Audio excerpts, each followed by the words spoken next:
Also. अच्छा, मेरी screen जब शेयर हो जाए तो बता दें।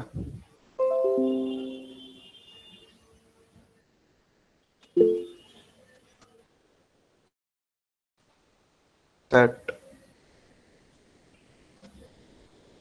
सबको स्क्रीन विजिबल है और आवाज क्लियर है?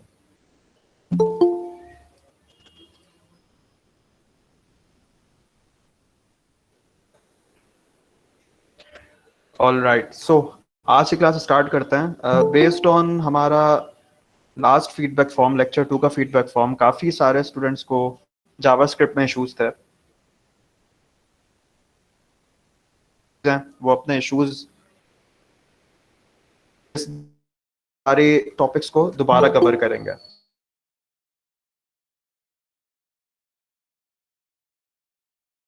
के अंदर ही कवर कर लें और 10 बजे के एक्सीड ना करें। 9:10 पे स्टार्ट किया है तो प्रोबेबली 10:10 तक इसको एक्सीड करता है।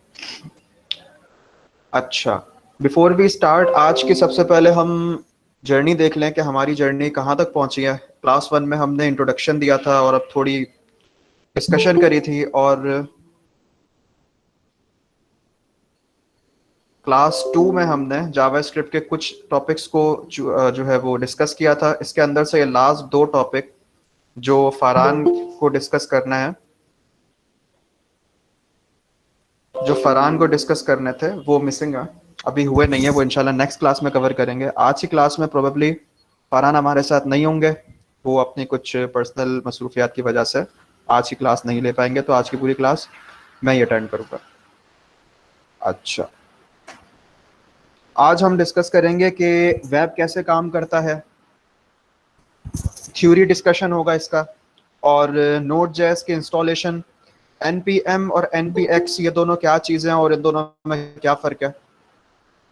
सेकेंडली हम देखेंगे कि गिटहब क्या होता है, गिटहब पर हम अकाउंट किस तरह बना सकते हैं, गिटहब की इंस्टॉलेशन किस तरह होगी, उस पर रिपोजिटरी किस तरह बनाएंगे, हम अपना कोड गिटहब पर पुश किस तरह करेंगे, और उसे हम डिप्लॉय कैसे करेंगे नेटलीफाई पर। ये नेटलीफाई डिप्लॉयमेंट इसलिए ज़रूरी है क्योंकि अब तक तो जो हम असाइनमेंट कर रहे थे वो तमाम असाइनमेंट हम गूगल ड्राइव पर अपलोड कर रहे थे और उसका लिंक हम शेयर कर रहे थे। नेक्स्ट क्लास या फ्रॉम दिस वेरी क्लास अब से जो असाइनमेंट आएंगे वो हमें नेटलीफाई पर डिप्लॉय करना होगा कि उसका फ्रंट एंड और उसकी वर्किंग विजिबल हो सके, और कोड भी आप सबको गिटहब पर पुश करना होगा ताकि कोड भी देखा जा सके।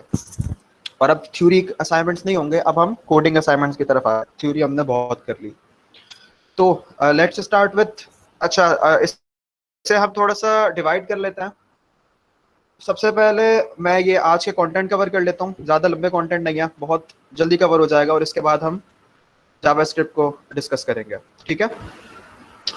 तो सबसे पहले हाउ वेब वर्क्स। तो वेब ये है कि वेब है क्या चीज़। अच्छा, वेब जो है ना वो एक कनेक्शन है, नेटवर्क है डिफरेंट सर्वर्स का। यानी सर्वर क्या होता है, सर्वर बेसिकली जो कि दुनिया के बहुत सारे डिफरेंट ज्योग्राफिकल लोकेशन पे रखा हुआ है, जिसके अंदर हम जो वेबसाइट बना रहे हैं या हम जो एप्लीकेशन विजिट कर रहे हैं उसका कोड, उसके एसेट्स रखे हुए हैं। यानी अगर आपने फेसबुक का प्रोफाइल बनाया है तो आपने उसके अंदर एक पिक्चर अपलोड करी है, आप कुछ स्टेटस अपलोड कर रहे हो, तो वो किसी ना किसी जगह पर फिजिकल लोकेशन पर एक हार्डवेयर के अंदर वो चीज़ मौजूद है, तो उसे हम सर्वर कहते हैं।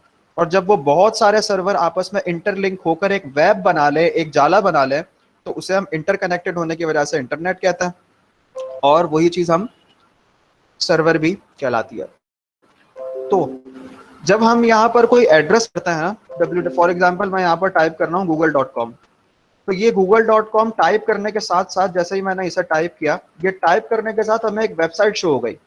बट प्रोसेस क्या है कि google.com पर टाइप करके हमें यही वेबसाइट मिली, कभी यहाँ google.com टाइप की और यूट्यूब तो नहीं खुला। तो इसका रीजन ये है कि ये डोमेन नेम जो है ये एक आईपी पर मैप हुआ हुआ है।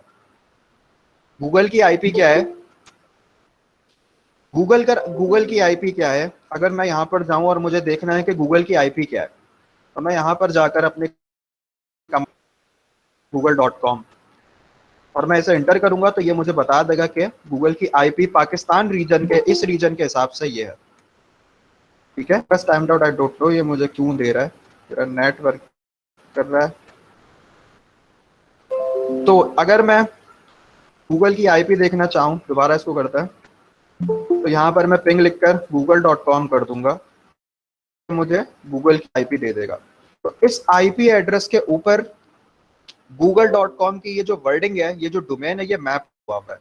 तो अगर तो मैं google.com नहीं लिखूं, यही आईपी को कर दूं, यहाँ पर पेस्ट कर दूं, तभी भी गूगल ही खुलना चाहिए।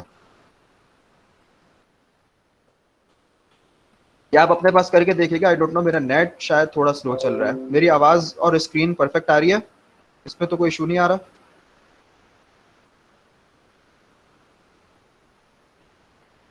या तो जब आप यहाँ पर अपना गूगल का एड्रेस लिखेंगे तो यहाँ पर आपके पास वो गूगल खुल जाएगा।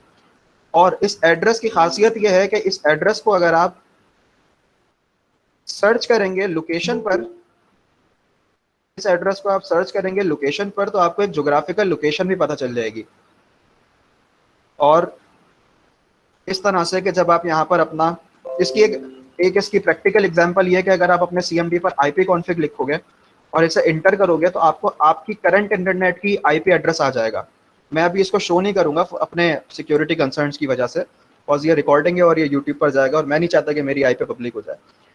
तो इस वजह से आप अपना आईपी चेक करो यहाँ पर, और आप अपने आईपी को यहाँ पर कॉपी करने के बाद यहाँ पर आईपी ट्रैकर की कोई सी भी एक सर्विस ले लो, आईपी ट्रैकर लोकेशन या what is my IP address something, बहुत सारे होते हैं, what is my IP address, और यहाँ पर आप इसे लिखोगे, लो आ गया। लेकिन ये पब्लिक आईपी है, खैर इसका इशू नहीं है, प्राइवेट आईपी नहीं है।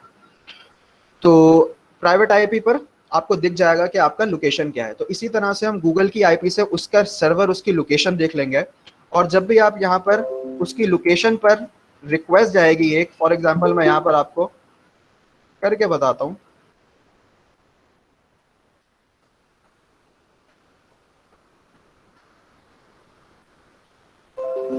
जब भी आप यहाँ पर google.com टाइप करोगे और उसे इंटर दोगे, इंटर दबाओगे, तो यहाँ पर बहुत सारी फाइल्स हैं जो आ गई। तो यानी एक छोटे से वेब पेज के अंदर भी इतनी सारी फाइल्स हैं जो हमारे ब्राउजर ने उस पर्टिकुलर सर्वर से रिक्वेस्ट करी, और इसके अंदर कौन सी फाइल कितना टाइम ले रही है हमें ये भी दिख जाएगा। साइज के हिसाब से अगर हम देखें या टाइम के हिसाब से अगर हम देखें तो ये वाली पर्टिकुलर फाइल ने 1.98 सेकंड सबसे ज़्यादा टाइम हमारा कंज्यूम किया है, और इसके अलावा बहुत सारी फाइल्स ऐसी हैं जो 1 मिली सेकेंड के अंदर भी हो गई थी। ठीक है, और ये वाटरफॉल मॉडल के ऊपर हमें चल के बताता है कि पहले ये वाली फाइल आई, फिर ये वाली फाइल आई, फिर ये वाली फाइल आई। इसके अंदर फाइल के टाइप्स भी आते हैं हमारे पास, स्क्रिप्ट है, जेपैग है, एंड सो फोर्थ। ठीक है, तो इस तरह हमारे पास वेब काम करता है। रिक्वेस्ट आपकी जाती है एक सर्वर पर, उस सर्वर हमारी रिक्वेस्ट उस सर्वर से कहती है कि ये पर्टिकुलर एड्रेस पर जो चीज़ें भी होस्ट हुई हुई हैं वो आप हमें दे दो। तो वो रिक्वेस्ट प्रोसीड होती है और रिस्पॉन्स की शेप में हमारे पास ब्राउज़र के अंदर आती है, और वो ब्राउज़र उसे पार्स करता है, देन वो हमारे ब्राउज़र पर डिस्प्ले होता है। तो ये एक कंप्लीट इसका वर्कफ्लो है, और इस तरह से हमारा वेब काम करता है। ठीक है, नेक्स्ट हमारे पास आता है इंस्टॉलेशन ऑफ Node.js। अच्छा, Node.js क्या चीज़ है? Node.js हमारे पास, हम देखते हैं Node.js क्या चीज़ है। Node.js हमारे पास होता है जावास्क्रिप्ट का एक रन टाइम बिल्ड है जो क्रोम के V8 इंजन पे बना हुआ है। अब क्रोम का V8 इंजन क्या चीज़ है? ये जो हमारा गूगल क्रोम है ब्राउज़र, इसके ऊपर एक इंजन चल रहा है जिसकी बुनियाद इसके ऊपर रखी हुई है, जिसका कर्नल इसके ऊपर है, तो उसे हम कहते हैं क्रोम का V8, और इसी के ऊपर बना हुआ है हमारे पास Node.js। यानी कि हमारी सर्वर साइड की जो कैपेबिलिटीज़ होती हैं, ब्राउज़र हमारा ब्राउज़र साइड क्लाइंट साइड की कैपेबिलिटीज़ देता है, और जो हमारा Node.js है वो हमें सर्वर साइड की कैपेबिलिटीज़ देता है। तो हम इसलिए Node.js यूज़ करते हैं ताकि हम क्लाइंट साइड की कैपेबिलिटीज़ तो हमें ब्राउज़र के साथ मिल ही जाएंगी, लेकिन अगर हमें APIs बनानी है, डेटाबेस के साथ इंटरेक्ट करना है, चैट एप्लीकेशंस बनानी है, W3 सॉकेट्स के साथ काम करना है, वेब सॉकेट्स के साथ काम करना है, तो हम Node.js पर वो सारे काम कर सकता है। ठीक है, और इसकी इंस्टॉलेशन कैसे होगी? आप इसकी जो डिफ़ॉल्ट एड्रेस है वहाँ पर आ गए, डाउनलोड्स पर आ गए। डाउनलोड्स पर आने के बाद यहाँ पर आपने, अगर आपका विंडोज़ है तो विंडोज़, अपना अगर आपका मैक है तो मैक पर, और अगर आपका लिनक्स है तो आप यहाँ पर लिनक्स के बाइनरीज इंस्टॉल कर सकते हैं। ठीक है, सेकंड हमारे पास अच्छा ये हो गया हमारे पास इसकी इंस्टॉलेशन। मैं इसकी इंस्टॉलेशन करके नहीं दिखाऊंगा क्योंकि इसकी इंस्टॉलेशन ऑलरेडी मेरे पास हुई है, लेकिन जब आप इसको इंस्टॉल कर रहे होंगे तो वहां पर एक चेक मार्क आएगा कि आप इससे पाथ वेरिएबल के अंदर भी इनिशिएट करवाना चाह रहे हैं, उसे जरूर यस कर दीजिएगा क्योंकि वो बहुत इंपॉर्टेंट होता है। Node.js से वेबसाइट होस्ट हो सकती है, Node.js से वेबसाइट होस्ट नहीं हो सकती, लेकिन Node.js पर हो सकती है। ठीक है, तो हम क्या कर सकते हैं कि हम कोई इन्वायरमेंट सेट करेंगे, वो नोड इन्वायरमेंट के अंदर हम वेबसाइट बिल्कुल होस्ट कर सकते हैं। वो किस तरह कर सकते हैं? वो इस तरह कर सकते हैं कि अगर आपका एक नोड एप्लीकेशन है process.env.node.env, अगर आप देख लो तो आपको पता चल जाएगा, लेकिन वो बात की बात है, वो जब हम जाएंगे डिप्लॉयमेंट की तरफ तब मैं आपको बताऊंगा कि वो कैसे होता है। ठीक है, अच्छा यहाँ पर आपका पाथ सेट करना होगा। आपको पाथ सेट करने के लिए अगर आपने फॉर एग्जांपल अगर आपका Node.js ऑलरेडी इंस्टॉल है और अगर आप पाथ सेट करना भूल गए हैं तो फिर आपको ये करना होगा कि आपको आपकी Node.js की डायरेक्टरी में आना होगा। मैं अपनी Node.js की डायरेक्टरी में आ गया, मैंने यहाँ पर आकर अपना एड्रेस, कंप्लीट एड्रेस जो है उस एड्रेस को कॉपी कर लिया। देन मैं यहाँ पर आया अपने माई कंप्यूटर मतलब दिस पीसी के प्रॉपर्टीज पर, और यहाँ पर आकर advance system settings, environment variables, और इन्वायरमेंट वेरिएबल्स के अंदर जो यूजर वेरिएबल है उसके पाथ में आकर न्यू किया और यहाँ पर अपना एड्रेस पेस्ट कर दिया। फिलहाल मुझे ज़रूरत नहीं है इसलिए मैं नहीं कर रहा, लेकिन अगर आप इंस्टॉलेशन के टाइम पर इसे पाथ वेरिएबल का टिक करना भूल जाएं तो फिर वो इस तरह से सेट हो जाएगा। अच्छा, अब Node.js आपका इंस्टॉल हो गया, आप इस डायरेक्टरी में आ गए। इस डायरेक्टरी में आपको तीन चीज़ें देखने को मिलेंगी। एक चीज़ आपको मिलेगी नोड, एक आपको मिलेगी npm और एक आपको मिलेगा npx। जब आप पाथ वेरिएबल सेट करने के बाद अपना कमांड लाइन खोलोगे, आपको वेरीफाई ये करना है कि आपका जो Node.js है वो आपके कमांड लाइन के साथ इंटीग्रेट हो गया है या नहीं हो गया। अगर आपने अपना पाथ वेरिएबल ठीक से सेट किया है तो वो डेफिनेटली इंटीग्रेट हो जाएगा। अगर नहीं किया तो इस जो मैंने प्रोसेस बताया उसे दोबारा देख लेना, और जो मिस्टेक हो उसे ठीक कर लोगे तो हो जाएगा। अब हम यहाँ पर क्या करेंगे, यहाँ पर हमें देखना है कि ये इंस्टॉल हो गया है और इंस्टॉल होने के बाद इंटीग्रेट हो गया है या नहीं हुआ। तो हम क्या करेंगे कि हम यहाँ पर नोड -- वर्जन लिख के इंटर करेंगे तो हमें ये नोड का वर्जन दिखाएगा जो करंटली इंस्टॉल्ड है। इसी तरह अगर हम यहाँ पर नोड के बजाय npm लिख कर देंगे तो हमें बताएगा कि नोड के साथ साथ ये npm भी इंस्टॉल कर चुका है और npm का ये वर्जन है। और हम यहाँ पर npx का भी देख लेंगे तो हमें पता चल जाएगा कि जब हमने Node.js इंस्टॉल किया तो हमारे पास नोड तो इंस्टॉल हो ही गया, उसके साथ हमारे पास npm भी इंस्टॉल हो गया और npx भी इंस्टॉल हो गया, क्योंकि हमारे पास इनके करंट वर्जन डिस्प्ले हो गए। ठीक है, हमारी इंस्टॉलेशन यहाँ पर कंप्लीट है। नेक्स्ट आ गए हम what is npm and what is npx। अच्छा, npm जो है ना, ये हमारे पास है नोड पैकेज मैनेजर, इसका फुल फॉर्म है नोड पैकेज मैनेजर। और npm का मतलब ये है कि जब हम कोई पैकेज हमें नोड पर बना हुआ, एक ऐसा पैकेज है जो नोड के ऊपर बना हुआ है, और अगर हमें उसे इंस्टॉल करना है अपने एप्लीकेशन के अंदर तो हम npm यूज करेंगे। ठीक है, लेकिन ये होगा कैसे? ये उस वक्त होगा कि जब हमारे पास एक package.json की फाइल होगी, यानी कि सबसे पहले तो हमें एक नोड एनवायरनमेंट बनाना पड़ेगा। उस नोड एनवायरनमेंट बनाने के साथ एक package.json की फाइल हमें क्रिएट करनी होगी। देन हम उस package.json की फाइल क्रिएट करने के बाद ही ये कमांड चला सकता है। ठीक है, और अच्छा, npm के लिए कौन कौन सी पैकेजेस अवेलेबल हैं? तो यहाँ पर बहुत बड़ी वेबसाइट है npmjs.com के नाम से। इस पर आप जो भी सर्च करना चाहें, thousands and hundred of thousands of packages हैं यहाँ पर। आप कुछ भी सर्च करें यहाँ पर आपको उसका पैकेज मिल जाएगा। फॉर एग्जांपल मैं यहाँ पर सर्च करता हूँ स्पॉटिफाई, तो यहाँ पर आपको उसका पैकेज भी मिल गया। मैं यहाँ पर सर्च करूँगा अगर फॉर एग्जांपल नेटफ्लिक्स, तो यहाँ पर आपको उसका भी कुछ पैकेज मिल जाएगा। तो यहाँ पर नेट प्रॉमिसेस नहीं, नेटफ्लिक्स, यहाँ पर आपको जो भी आप सर्च करेंगे आपको उसका पैकेज मिल जाएगा। और npx क्या चीज है? npx है नोड पैकेज एग्जीक्यूटर या नोड पैकेज रनर भी इसे कहते हैं। और ये हम उस वक्त यूज करते हैं कि जब आपकी एप्लीकेशन पर नोड एनवायरनमेंट, जब वो पर्टिकुलर फोल्डर पे नोड एनवायरनमेंट स्टार्ट नहीं हुआ हो, नोड इनिशियलाइज नहीं हुआ हो, और आपको स्टिल एप्लीकेशंस या कोई एक पर्टिकुलर पैकेज अपने पास इंस्टॉल करना है, तो आप npx यूज करोगे। पहले npx सेपरेट नहीं आता था, लेकिन आई गेस नोट के वर्जन 6 या वर्जन 7 के बाद उन्होंने npm के साथ साथ npx अलग से दे दिया, और अब npx क्वाइट स्टैंडर्ड है। क्योंकि npm जब हम यूज करते हैं तो हम किसी भी एक पर्टिकुलर लाइब्रेरी को हमारी मशीन के अंदर लोकली या ग्लोबली इंस्टॉल करता है।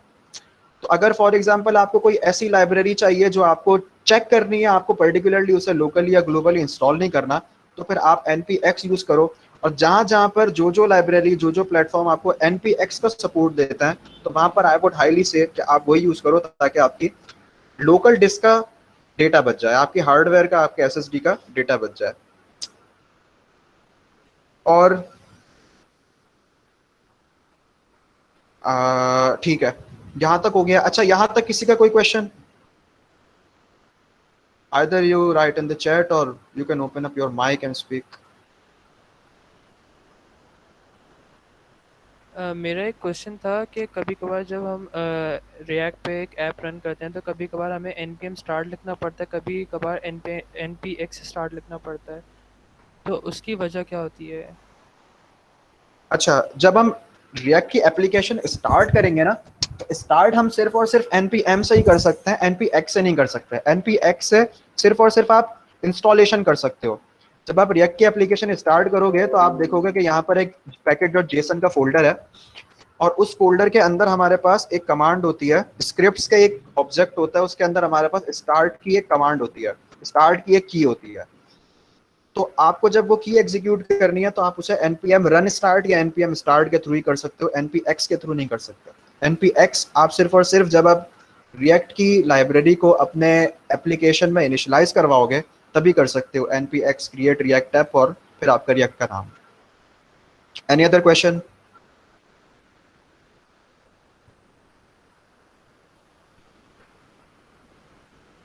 No questions? ओके। अच्छा, so next topic is what is Git and Git initialization. तो गिट हमारे पास क्या चीज होती है? गिट एक्चुअली हमारे पास एक वर्जन कंट्रोल सिस्टम होता है, वर्जन कंट्रोल सिस्टम। और इसका मतलब ये है कि अगर हमारे पास फॉर एग्जांपल एक एप्लीकेशन है और उस एप्लीकेशन के बहुत सारे वर्जन्स हैं, ठीक है। अभी आप ये समझो कि आपने अपना पोर्टफोलियो बनाना, आपने अपनी सीवी बनाना शुरू करी, रिज्यूमे बनाना शुरू किया, और अभी आप एक बिल्कुल बिगिनर जावास्क्रिप्ट डेवलपर हो, ठीक है। अभी आप बिल्कुल बिगिनर जावास्क्रिप्ट डेवलपर हो, तो आपने अपना सीवी बनाना शुरू किया, आपने सीवी के अंदर सबसे पहले एक प्रोजेक्ट लिख दिया, तो आपका ये सीवी का वर्जन 1 है। और फिर आपने थोड़ा सा ज्यादा आपके पास एक्सपीरियंस आया, आपने अपनी सीवी अपडेट करी, उसके अंदर और चीजें डाली, थोड़ा एक्सपीरियंस डाला, प्रोजेक्ट्स डाले, स्किल सेट करी, ठीक है। तो आपका वो version 2, version 3, version 4, version 5 upgrade होता गया। तो अब आपको सारी चीजों का जो है ना एक ट्रैक रखना है कि यार जब मैंने आज से 2 साल पहले अपनी सीवी स्टार्ट करी थी तो मेरी सीवी कैसी दिखती थी, उसके अंदर क्या क्या चीजें थी, और अगर मैं उसे कंपेयर करूं आज से तो वो कैसी दिखती है और क्या क्या डिफरेंसेस हैं। तो ये सारी चीज को हम वर्जन ट्रैकिंग और वर्जन कंट्रोलिंग सिस्टम कहता है, कि एक ऐसा सेंट्रलाइज पॉइंट कि जो हमारी हर सेव्ड चेंज को एक पर्टिकुलर हैश दे दे, और उस हैश के थ्रू हम जो है वो एक पर्टिकुलर फेज ऑफ टाइम पर रिवर्ट होकर, बैकवर्ड होकर वो चीज को हम देख सकें कि उस टाइम फ्रेम में वो चीज कैसी लगती थी।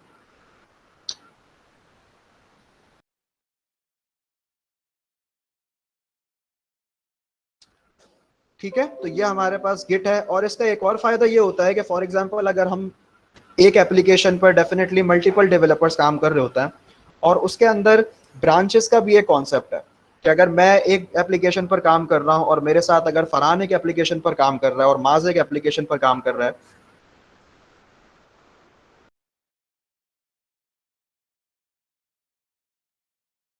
तो अगर हमारा फरहान और माज एक एप्लीकेशन के अंदर काम कर रहा है, तो हम क्या करेंगे कि हम टास्क को डिवाइड कर लेंगे डिफरेंट फीचर्स पर, डिफरेंट चंक पर, और फिर हम क्या करेंगे कि हर बंदा अपना अपना पर्टिकुलर काम करके अपनी पर्टिकुलर ब्रांच पर उसको पुश करेगा, फिर एक पर्टिकुलर टाइम पर आकर, एक पॉइंट पर आकर हम उस सारी ब्रांच को मर्ज कर देंगे और एक एप्लीकेशन के छोटे छोटे टुकड़े जो थे उसे हम मर्ज करके एक बड़ी एप्लीकेशन बना देंगे।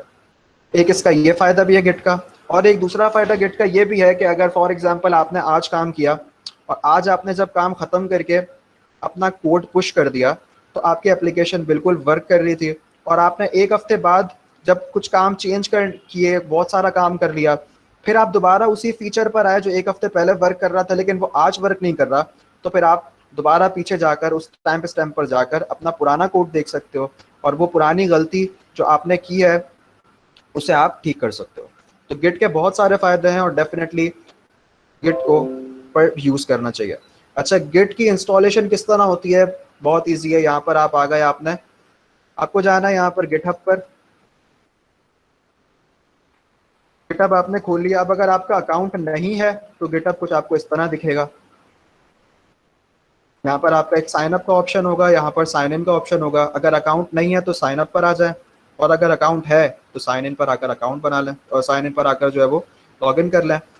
देन आपको क्या करना है, आपको यहाँ पर आकर एक सॉफ्टवेयर है गिट बैश के नाम से, वो आपको डाउनलोड करना होगा। सही, आपको ये डाउनलोड करना होगा। डिपेंडिंग आपके पास जो भी ऑपरेटिंग सिस्टम है आप उसकी बेसिस पर उसको डाउनलोड कर लें। और डाउनलोड करने के बाद क्या होगा कि आपका ये गिट बैश का सॉफ्टवेयर जो है ये आप अपने इस गिट हब के साथ कनेक्ट कर सकते हैं, ताकि आपको टर्मिनल बेस्ड काम करना पड़ जाए। ठीक है, ताकि आपको ये कॉपी पेस्ट और ये ड्रैग एंड ड्रॉप वाला मसला हल हो जाए और आप टर्मिनल बेस पर काम करना। ठीक है, तो जब आप ये इंस्टॉल कर लेंगे अपना गिट बैश, इसके बाद जब आप वी एस कोड पर आएंगे तो वी एस कोड पर आने के बाद जब आप अपना टर्मिनल खोलेंगे तो यहाँ पर आपको टर्मिनल के टैब के अंदर सबसे पहले आपको दिखाई देगा, यहाँ पर आपको दिखाई देगा विंडोज पावर शेल। ठीक है, आपको कुछ इस तरह नजर आ रहा होगा विंडोज पावर शेल पर। तो आपको यहाँ पर आकर चेंज करना है, अपना कॉन्फ़िग टर्मिनल सेटिंग पर आकर चेंज करके यहाँ पर आपको बैश सेलेक्ट करना है। तो आप जब यहाँ पर बैश सेलेक्ट कर लोगे तो आपका गिट बैश जो है वो वी एस कोड के साथ इंटीग्रेट हो जाएगा और आपको और मेरा व्यू बिल्कुल ही सेम हो जाएगा यहाँ पर। ठीक है, देन आपको क्या करना है, देन आपको यहाँ पर अपना गिट हब जो है वो लॉगिन करेंगे, और वो लॉगिन तो जैसे ही आप यहाँ पर अपनी रिपोजिटरी पुश करोगे गिटहब के साथ तो वो ऑटोमेटिकली आपके क्रेडेंशियल्स मांग लेगा और वो लॉगिन मांग लेगा आपसे। तो वो हम नेक्स्ट स्टेप में देखते हैं। अब इसकी रिपोजिटरी किस तरह बनती है, तो फॉर एग्जांपल आपको रिपोजिटरी बनानी है, आपने यहाँ पर लॉगिन कर लिया, यहाँ पर एक न्यू का बटन है, न्यू के बटन पर हम क्लिक करेंगे तो हमसे यहाँ पर रिपोजिटरी का नाम पूछेगा। मैं यहाँ पर रिपोजिटरी का नाम दे देता हूँ माई, क्या दूँ, माई पेज के नाम से मैंने एक रिपोजिटरी बना ली। ठीक है, आपको डिस्क्रिप्शन देना है, बेसिक डिस्क्रिप्शन दें। पब्लिक, मैं कुछ भी नहीं ऐड कर रहा इसके अंदर, ऐड में भी नहीं कर रहा और कुछ भी नहीं कर रहा, क्रिएट रिपोजिटरी कर दी सिंपल। जैसे ही आप यहाँ पर क्रिएट रिपोजिटरी के बटन पर क्लिक करोगे तो यहाँ पर आपको कुछ सर्टेन कमांड्स दिख जाएंगी। अब इस कमांड को हम वन बाय वन लेके चलते हैं कि हर कमांड का मतलब क्या है। ठीक है, तो यहाँ पर मैंने एक, आई बिलीव यहाँ पर, हाँ यहाँ पर मैंने जो है वो एक डमी पेज बनाकर रखा है पहले से, और ये पेज किस तरह दिखता है हम इसको भी देख लेते हैं।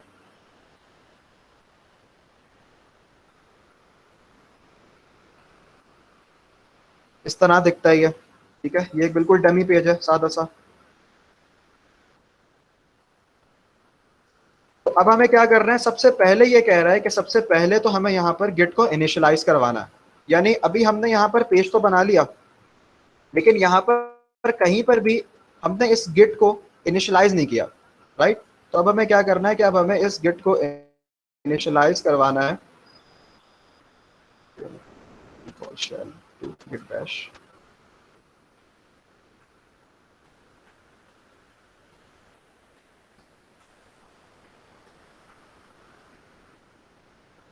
यहाँ पर हमने से बैश को सेलेक्ट कर लिया है। ठीक है, अब यहाँ पर क्या करेंगे कि हम सबसे पहले तो गिट को इनिशियलाइज करवाएंगे अपनी रूट डायरेक्टरी पर। रूट डायरेक्टरी का मतलब क्या होता है, रूट डायरेक्टरी वो वाला फोल्डर होता है जिसके अंदर हमारी एप्लीकेशन की सारे के सारे फोल्डर्स कवर हो रहे हैं। ठीक है, तो यहाँ पर अगर आप ls लिखोगे तो आपको आपकी डायरेक्टरी के अंदर जो जो चीज़ें हैं वो आपको दिखाई देंगे। तो यहाँ पर अगर हम मिनी प्रोजेक्ट पे खड़े हुए हैं तो हमारे मिनी प्रोजेक्ट के अंदर एक इंडेक्स और HTML की फाइल है, एक इमेजेस का फोल्डर है और एक CSS का फोल्डर है। तो इसी रूट डायरेक्टरी पर हम अपने गिट को इनिशियलाइज करवाएंगे। तो जब हम गिट इनिट लिखेंगे क्या होगा कि इनिशियलाइज्ड एम्प्टी गिट रिपोजिटरी, ठीक है। और यहाँ पर हमारे पास ये सारी चीज़ें जो हैं ये ग्रीन कलर की हो गई। इसका मतलब ये है कि गिट ने हमारे इन सारी फाइल्स को रिकॉग्नाइज करना शुरू कर दिया और अभी ये सब अनस्टेज्ड स्टेट में। फिर हम क्या करेंगे, फिर इसके बाद हम यहाँ पर आकर ऐड रीडमी को छोड़ दें, ऐड रीडमी की हमें ज़रूरत नहीं है। इसके बाद हम क्या करेंगे कि अब हमें इन सारी जो फाइल्स हैं ये ग्रीन कलर की फाइल्स हैं, करंटली अनस्टेज्ड पर है। अनस्टेज्ड का मतलब ये है कि गिट अभी इनिशियलाइज हो गया है लेकिन इन फाइल्स को ट्रैक नहीं कर रहा। तो गिट को सबसे पहले हमें बताना है कि हमें कौन कौन सी फाइल को ट्रैक करवाना है और कौन कौन सी फाइल को ट्रैक नहीं करवाना। तो उसके लिए हम क्या करेंगे, गिट ऐड, और यहाँ पर हम एक पर्टिकुलर फाइल का नाम भी दे सकते हैं। अगर मैं यहाँ पर एक पर्टिकुलर फाइल का नाम दे दूं तो ये वाली जो है हमारी फाइल ये स्टेज्ड पर आ गई index.html और बाकी सब जो है ये चेंजेस पर अनस्टेज्ड पर है। और अगर हमारा प्रोजेक्ट बहुत बड़ा है और हमें एक साथ सारी फाइल्स को जो है वो स्टेज करना है तो हम यहाँ पर गिट ऐड फुल स्टॉप दे देंगे। तो हमारी सारी की सारी फाइल्स जो हैं ये स्टेज में चली जाएंगी और चेंजेस के अंदर सब खत्म हो गए। चेंजेस में हमारा कुछ भी नहीं है, अनस्टेज्ड हमारा कुछ भी नहीं है। अगर फॉर एग्जाम्पल मैं इस पर्टिकुलर फेज पर आकर, इस पर्टिकुलर स्टेज पर आकर अपनी फाइल के अंदर कुछ भी चेंज कर दूं, जैसे मैंने फुटर का डबल आर करके इसे सेव कर दिया, तो यहाँ पर अब क्या होगा, अब हमारा index.html की फाइल जो है वो चेंजेस के अंदर आ गई, क्योंकि गिट ने पता कर लिया कि जब उसने इसे ट्रैक किया था तब तो फाइल कुछ और थी और अब जब मैंने इसको डबल आर कर दिया तो इसकी फाइल कुछ और है। और जब हम इसे दोबारा ठीक करेंगे पुराने वाले फेज पर आकर तो इसका चेंज यहाँ से हट जाएगा, ठीक है। अब हम क्या करेंगे कि अब हमने डिसाइड कर लिया कि ये वर्जन हमारा फाइनल है और अब हमें इसे गिटहब पर होस्ट करना है। तो गिटहब पर होस्ट करने से पहले हमें इस पर्टिकुलर स्टेज को एक नाम देना पड़ता है, उसे हम कहते हैं कमिट। हमें कमिट करना पड़ता है, तो उसके लिए भी कमांड अब हमारे पास यहाँ पर है। हमने इस कमांड को यहाँ पर आकर कॉपी पेस्ट कर दिया और यहाँ पर डबल कोट के अंदर हमने अपना मैसेज लिख दिया, ठीक है, गिट इनिट, ठीक है। कोई सा भी मैसेज लिख सकते हो। ये -m जो है ये लगाना जरूरी है, -m अगर आप नहीं लगाओगे तो आप जो है वो एडिटर के अंदर ओपन हो जाएगा। इसके बाद आपने जब इसे इंटर कर लिया, इंटर करने के बाद पर्टिकुलरली यहाँ पर नोड बन गई। यहाँ पर आपकी 8 फाइल्स थी, हर फाइल को इसने ट्रैक कर लिया एक नोड के अंदर। यहाँ पर सारी की सारी फाइल्स का एक सिंपल एक ही मोड है, उस सारे मोड के अंदर आपकी जो है वो करंट फाइल स्टेज हो गई। देन यहाँ पर आपने अगर नोटिस किया तो जितनी भी फाइल्स हमारी थी वो सारी फाइल्स जो हमारी अब सेव हो गई गिट के इस पर्टिकुलर हैश के अंदर। अब हमें चेक करना है अगर कि हमारे गिट के अंदर फिलहाल क्या मौजूद है, तो हम यहाँ पर लिखेंगे गिट लॉग और इसे इंटर कर देंगे तो ये बता देगा कि गिट इनिट नाम का एक हमारे पास कमेंट है जो कि इस तारीख को हुआ था, इस बंदे ने किया था और इसका कमेंट हैश ही है। और अगर हमें शॉर्ट फॉर्म में देखना हो तो गिट लॉग -1 लाइन कर देंगे तो हमारे पास यही चीज़ शॉर्ट फॉर्म में बता देगा कि हमारा कमिट क्या है। कमिट जब हमारा मीनिंगफुल मैसेज होगा तो हमें उस वक्त देखकर समझ आ जाएगी, उसी वक्त हमें देखकर समझ आ जाएगी कि हमारा ये पर्टिकुलर जो है वो कोड इस टाइम पर किस चीज़ के बारे में बात कर रहा है। जब हमारा ये इनिट हो गया, जब हमने यहाँ पर कोड को कमिट कर दिया, कोड को कमिट करने के बाद हमारे पास जो चीज़ आती है वो आती है हमारी ये इस रिपोजिटरी को इस एप्लीकेशन के साथ कनेक्ट करना, क्योंकि ये कनेक्शन, ये वाली एप्लीकेशन अभी हमारे कंप्यूटर में है। इस कंप्यूटर को हम कहते हैं लोकल रिपोजिटरी। और ये जो रिपोजिटरी हमने बनाई है ये इंटरनेट पर है, गिटहब पर है, क्लाउड पर है, इसे हम कहते हैं रिमोट रिपोजिटरी। तो हमें लोकल रिपोजिटरी को रिमोट रिपोजिटरी के साथ कनेक्ट करना है, तो उसकी कमांड है यहाँ पर इस तरह से, ठीक है। तो आप क्या करोगे कि आप यहाँ पर जो आपको ये आपका एड्रेस दिख रहा है, मेरा SSH के साथ है, हो सकता है आपका HTTP के साथ हो, इसका कोई फर्क नहीं पड़ेगा। आपको ये कॉपी करना है, यहाँ पर आपको एक कमांड लिखनी है git add origin, git add remote origin, और यहाँ पर आप अपना वही एड्रेस पेस्ट कर दो जो आपने वहां से कॉपी किया, इंटर। सॉरी, ये गिट रिमोट ऐड है actually, git remote add origin, और इसके बाद आप अपना एड्रेस पेस्ट करके एंटर कर दो, बस यहाँ पर ये चीज़ शो हो गई। ठीक है, फिर हम क्या करेंगे, जब हमारे पास कोई भी मैसेज नहीं है इसका मतलब ये सक्सेस है। ठीक है, अब हम क्या करेंगे, अब हमारी ये लोकल रिपोजिटरी हमारी रिमोट रिपोजिटरी के साथ कनेक्ट हो गई है।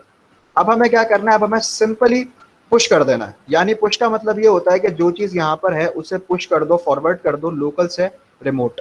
ठीक है, अब हम क्या करेंगे, अब हम यहाँ पर आकर गेट पुश, हमने अपने उस ब्रांच का नाम क्या दिया है, ओरिजिन, ओरिजिन, और हमने ओरिजिन की एक पर्टिकुलर यहाँ पर एक ब्रांच बना ली, उसे हमने मास्टर कह दिया, ब्रांच को हमने मास्टर कह दिया। तो हम यहाँ पर गेट पुश ओरिजिन मास्टर करके एंटर कर देंगे। तो यहाँ पर हमारे पास ये कुछ लोडिंग होगी, कंप्रेशन होगी, और यहाँ पर हमें इसने मैसेज दे दिया कि इसने एक न्यू ब्रांच बनाई है मास्टर की, और जो हमारा करंट लोकल डेव का मास्टर का डेटा था लोकल रिपोजिटरी का, उसे रिमोट रिपोजिटरी के मास्टर ब्रांच के साथ उसने मर्ज कर दिया, और हमारी रिपोजिटरी का एड्रेस ये है। अब अगर मैं आके इस पेज को सिंपली रिफ्रेश करूंगा तो यहाँ पर हमारे पास ये तीनों चीज़ें आ गई, यानी हमारी लोकल रिपोजिटरी हमारी रिमोट रिपोजिटरी के साथ कनेक्ट हो गई और सारा डेटा हमारे पास आ गया। किसी का कोई क्वेश्चन? गिटहब और गिटलैब का कोई डिफरेंस नहीं है, एक ही चीज़ है, दो अलग अलग प्रोडक्ट है, दो अलग अलग कंपनी ने बनाई हुई है। गिटहब पर ज़्यादा फंक्शनैलिटीज़ हैं, उसके साथ आपको आसाना मिल जाता है, और दूसरी जो प्रोडक्ट्स हैं वो मिल जाती हैं। बाकी गिट लैब जो है वो आई गेस, मेरा मतलब गिट लैब के साथ आपको ज़्यादा फीचर्स मिल जाते हैं, आसाना वगैरह। गिट लैब मेरे ख्याल से पेड है और गिटहब जो है वो फ्री है। और कोई क्वेश्चन? ये जो आखिरी आपने कमांड लिखी है जिसमें रिमोट ऐड मास्टर जो किया, और ये मास्टर और ब्रांचेस का जो कॉन्सेप्ट है, ये एक बार क्लियर कर देंगे प्लीज़? अच्छा,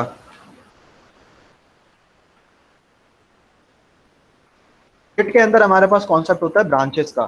ठीक है, अगर मैं यहाँ पर गिट ब्रांच लिखूं तो हमें बता देगा कि करंटली हमारे पास इस गिट हब में, इस हमारी एप्लीकेशन की जो गिट इनिशियलाइजेशन है उस पर कितनी ब्रांचेस एक्टिव हैं। तो यहाँ पर मास्टर हमारे पास सिर्फ एक ही ब्रांच एक्टिव है। ठीक है, अगर मैं यहाँ पर एक न्यू ब्रांच बनाना चाहूँ तो मैं यहाँ पर लिखूंगा गिट गिट ब्रांच, और यहाँ पर एक फ्लैग होता है आई गेस गिट चेकआउट, और यहाँ पर हम न्यू ब्रांच का नाम दे देंगे डेव। ठीक है, यहाँ पर आई थिंक गिट, अगर आपको कोई भी चीज़, अगर कभी भी आप किसी भी कमांड में फंस जाओ तो यहाँ पर माइनस माइनस हेल्प की कमांड होती है, उससे वो आपका वो दे देगा बनाकर। Git checkout minus M branch, अगर हमें एक न्यू ब्रांच बनानी है जो कि पहले से एग्जिस्ट नहीं करती तो उसके लिए माइनस बी का फ्लैग लगता है। तो git checkout minus B, I believe, हाँ, गिट चेकआउट माइनस बी और ब्रांच का नाम आ जाएगा। ठीक है,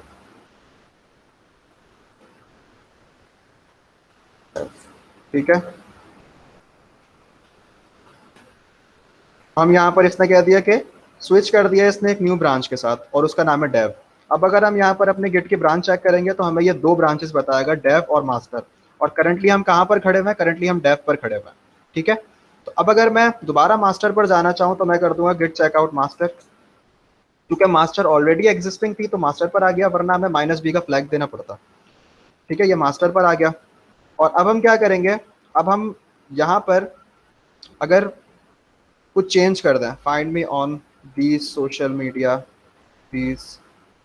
मीडिया प्लेटफॉर्म, और मैं यहाँ पर इसे सेव कर लूँ, तो यहाँ पर हमारे पास एक गिट ट्रिगर हो गया। इसने पता कर लिया कि हमारे पास कुछ चेंजेस हुए हैं, और क्या चेंजेस हुए हैं, पुराना चेंज था ये और नया चेंज है दीज सोशल मीडिया प्लेटफॉर्म्स का। फिर हमने क्या किया, हमने इसे ऐड कर लिया, सारी फाइल्स को ऐड कर लिया। ऐड करने के बाद हमारे पास ये चेंजेस से स्टेज में आ गया। स्टेज में आने के बाद हमने यहाँ पर मैसेज को कमिट कर लिया। कमिट में हमने यहाँ पर कोई भी एक मीनिंगफुल मैसेज दे दिया, टेक्स्ट चेंज्ड, और फिर हमने इसे सिंपली पुश कर दिया हमारे ओरिजिन मास्टर के साथ, क्योंकि हमारे यहाँ पर ओरिजिन पर इस वक्त गिटहब पर हमारे पास सिर्फ एक ही ब्रांच है, वो है मास्टर। अगर मैं यहाँ पर ओरिजिन डेव कर दूं तो यहाँ पर हमारे पास एक न्यू ब्रांच क्रिएट हो जाएगी और उसका नाम हो जाएगा डेव।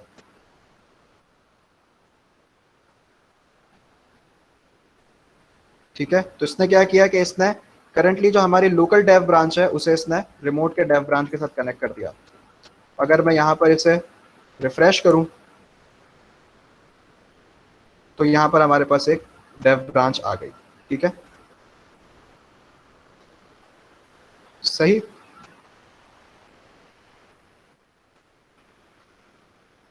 कोई और क्वेश्चन?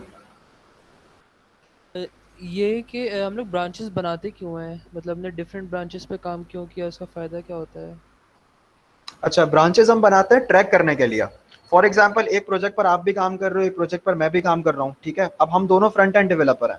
आपका काम है कि आप कॉन्टैक्ट अस पेज बना रहे हो, मैं अबाउट अस पेज बना रहा हूँ। तो हम क्या करेंगे कि हम डिफरेंट ब्रांचेस पर काम कर लेंगे, और डिफरेंट ब्रांचेस पर काम करने के बाद आपने अपनी एक ब्रांच बनाई और मैंने अपनी एक ब्रांच बनाई, फिर हमने क्या किया, उन दोनों ब्रांच को मर्ज कर लिया। तो हमारा कोड कॉन्फ्लिक्ट नहीं करेगा आपस में। अगर हम फॉर एग्जाम्पल एक सिंगल ब्रांच पर काम करेंगे तो हमारे कोड में कॉन्फ्लिक्ट्स आएंगे। कॉन्फ्लिक्ट किस वक्त आता है? कॉन्फ्लिक्ट उस वक्त आता है कि अगर मैंने एक चीज अपने पास सेव कर ली लोकल रिपोजिटरी में, उसे रिमोट रिपोजिटरी में पुश कर दिया, और रिमोट रिपोजिटरी में पुश करने के बाद आपने वो चीज अपने पास सेव नहीं की और उसे उससे पहले ही चेंज कर दिया, तो उस वक्त गिट कंफ्यूज हो जाएगा कि यार डेवलपर ए कह रहा है कि आप इसे इस लाइन नंबर 13 को, जो है वो लाइन नंबर 13 पर जो लॉजिक लिखा हुआ है मैं उसे चलाऊं, और डेवलपर बी कह रहा है कि लाइन नंबर 13 का लॉजिक आप इस तरह नहीं इस तरह चलाओ। तो उस वक्त गिट जो है वो जो है अपना कोल्यूशन आ जाएगा कोड के अंदर, और वो आपसे कंफर्मेशन करेगा कि आपको कौन सा कोड जो है वो चलाना है। तो इस वजह से हम ब्रांचेस यूज करते हैं। और कोई क्वेश्चन?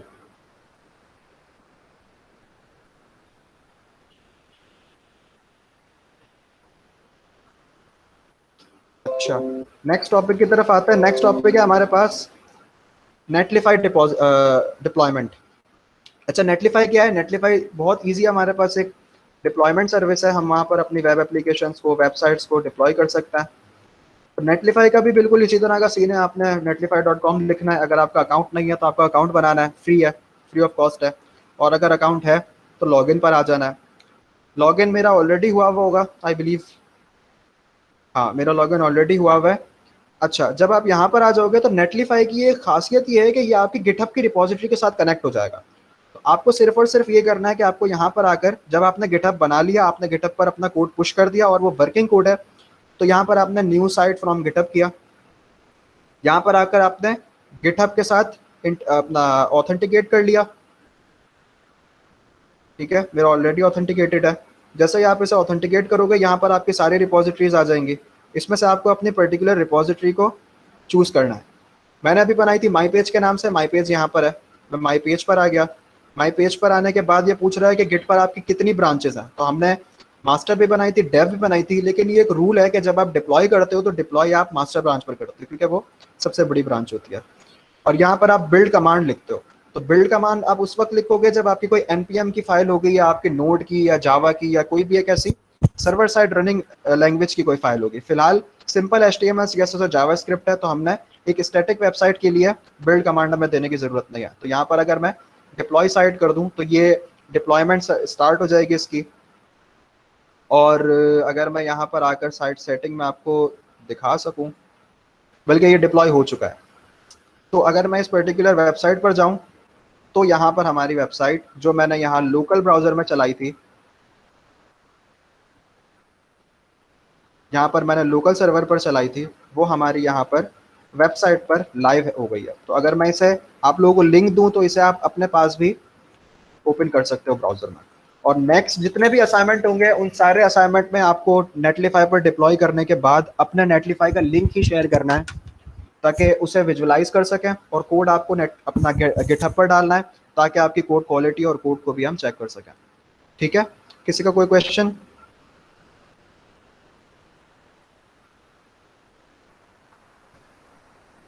जी मेरा एक क्वेश्चन है, अगर हमने मतलब मास्टर ब्रांच पर कोई कोड पुश ही नहीं किया और नेटलिफाई पर हम उसे डिप्लॉय करना चाहते हैं, जैसे कि आपने बताया कि मतलब मास्टर पे हमें मास्टर ब्रांच हमें सेलेक्ट करना पड़ेगा, तो उसके लिए फिर क्या करेंगे? अगर आपने मास्टर पर सेलेक्ट होस्ट नहीं किया उसे, अगर आपने मास्टर ब्रांच नहीं बनाई, आपने मास्टर को कुछ और नाम दे दिया, फॉर एग्जांपल आपने डेव नाम दे दिया, मेन नाम दे दिया, कुछ भी, तो आप उस पर्टिकुलर ब्रांच को भी होस्ट कर सकते हो। लेकिन एक जो है वो तरीका ये है कि हम जिस वेबसाइट को होस्ट करते हैं, डिप्लॉय करते हैं, उसे हम मास्टर ब्रांच का नाम देते हैं। लेकिन ऐसा हार्ड एंड फास्ट रूल नहीं है, ये गुड प्रैक्टिस है।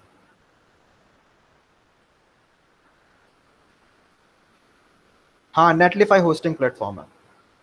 हाँ, नेटलीफाई can be linked with GitHub, वो मैंने बताया अशद अभी कि आपके गिटहब के साथ वो हो जाएगा। जब आप इसको यहाँ पर आओगे, न्यू साइट फ्रॉम गिट करोगे, तो यहाँ पर आप अपने गिटहब के साथ उसे कंटिन्यूस डिप्लॉयमेंट पर कर सकते हो।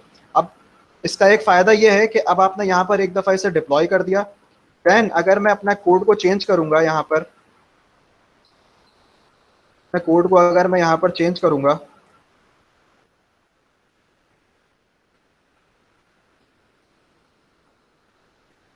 ठीक है, यहाँ पर मैंने लिखा था सोशल मीडिया प्लेटफॉर्म, सही। तो कंटिन्यूस डेवलपमेंट होने की वजह से ये कोड हमारा ऑटोमेटिकली यहाँ पर दोबारा पब्लिश हो गया। और अगर आप इसे अब चलाओगे तो इसने आपको यहाँ पर अपडेटेड दे दिया सोशल मीडिया प्लेटफॉर्म, यानी कि आपका ये गिटहब की रिपॉजिटरी इस वेबसाइट के साथ लिंक हो गई है। तो जैसे ही आप यहाँ पर कुछ चेंज करोगे और यहाँ पर चेंज करने के बाद उसे गिटहब पर पुश कर दोगे और उसी ब्रांच पे पुश करोगे जिस ब्रांच को आपने यहाँ पर सेलेक्ट किया था, हमने हमारे केस में ये मास्टर ब्रांच थी, तो जब मैंने इसे मास्टर पर पुश किया और हमारे पास मास्टर पर चेंजेस ये थे, तो वो पुश होने के बाद यहाँ पर हमारी एक डिप्लॉयमेंट चली और डिप्लॉयमेंट होने के बाद ही वो यहाँ पर हमारे पास न्यू चेंजेस अपडेटेड होकर हमारी वेबसाइट पर आ गए। हाँ, टेम्परेरी होस्टिंग भी होती है क्योंकि ये फ्री है, तो इट डजेंट मैटर कि आप उसे एक दफ़ा होस्ट कर लो फिर उसे आपको 10 मिनट बाद निकालना नहीं पड़ेगा। आप उसे लाइफ टाइम रखना चाहो लाइफ टाइम रख लो जब तक आपका अकाउंट है, या फिर आप उसे टेम्परेरी चेक करने के बाद वापस डिलीट कर दो। डिलीट करने के लिए कोई ज़्यादा बड़ा प्रोसेस नहीं है, सिंपली आपको यहाँ पर आना है, अपनी रिपॉजिटरी सेलेक्ट करनी है, साइट सेटिंग्स में आना है और यहीं पर आपका आई बिलीव के डिलीट का ऑप्शन होगा, डिलीट दिस साइट का ऑप्शन है। तो बस आपको यही फॉलो करना है और आपकी रिपॉजिटरी भी डिलीट हो जाएगी।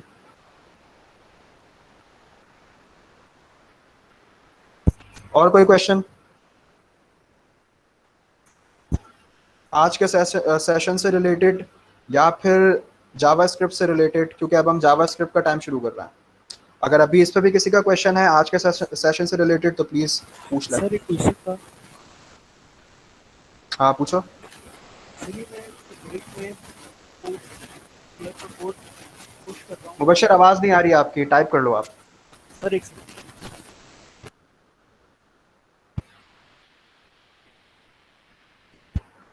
यार पेड होस्टिंग और इस होस्टिंग में कोई खास फर्क नहीं होता। फिलहाल के लिए तो हमें सिर्फ इतना ही चाहिए कि हम अपनी वेबसाइट को लाइव कर सकें और दूसरों को दिखा सकें। पेड होस्टिंग में ये होता है कि आपको बैंडविड्थ ज़्यादा मिल जाती है, कुछ टूल ज़्यादा मिल जाते हैं, जो है वो शेयर्ड होस्टिंग आपकी डेडिकेटेड होती है, शेयर्ड नहीं होती, और स्पीड वगैरह फास्ट होती है। और हाँ मुबशर बोलो। सर आवाज़ आ रही है? हाँ आ रही है। सर जब मैं गिट में अपना कोड पुश कर रहा हूँ तो उसमें एरर दे रहा है रिमोट ऐड करने में, तो उसमें कह रहा है कि फाटल रिमोट ओरिजिन ऑलरेडी एग्जिस्ट, तो उसके एक आगे वो नहीं हो रहा।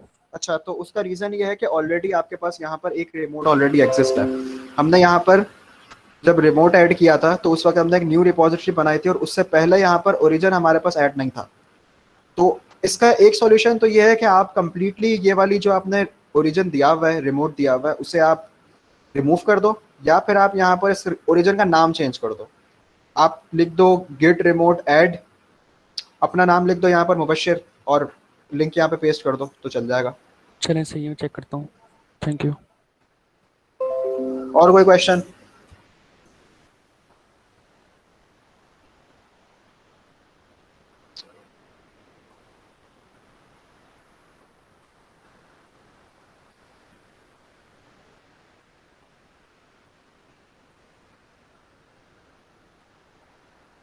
जावास्क्रिप्ट में किसी को कोई क्वेश्चन है?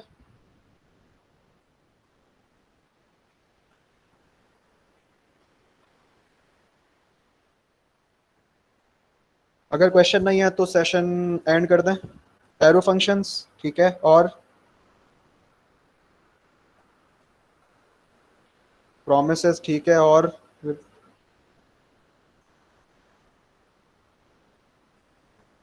ठीक है, एरो फंक्शंस, मैप ठीक है, सही है। ठीक है, प्रोमिसेस से स्टार्ट करते हैं।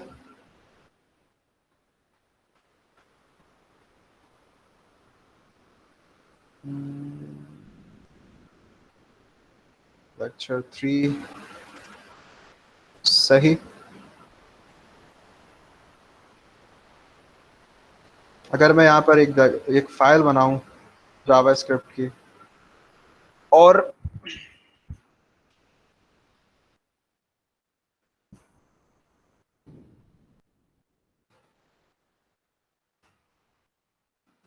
इसे हम पैकेट डॉट जेसन में बना दें, तो जो मैंने आपको npm और npx का बताया था, तो npm अब चलेगा, क्योंकि अब आपके पास जावास्क्रिप्ट की नोड की जो पैकेट डॉट जेसन की फाइल है वो है। अगर आपके पास ये वाली फाइल नहीं होती तो आप npm नहीं चला सकते थे, लेकिन आप स्टिल npx चला सकते थे।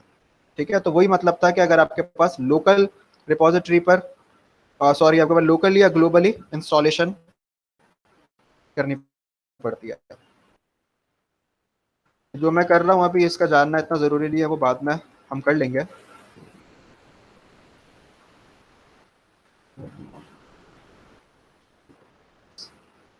और यहाँ पर मुझे करना पड़ेगा npm इंस्टॉल।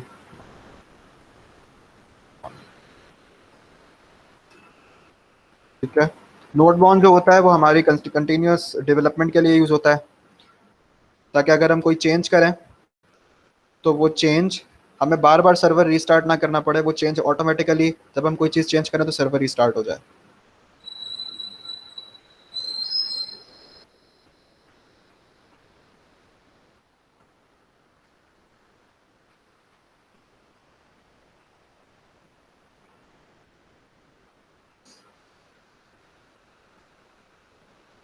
ठीक है, ऐड हो गया हमारे पास।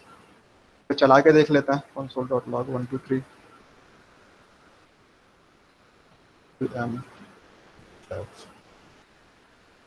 सही है, 123 हमारे पास आ गया।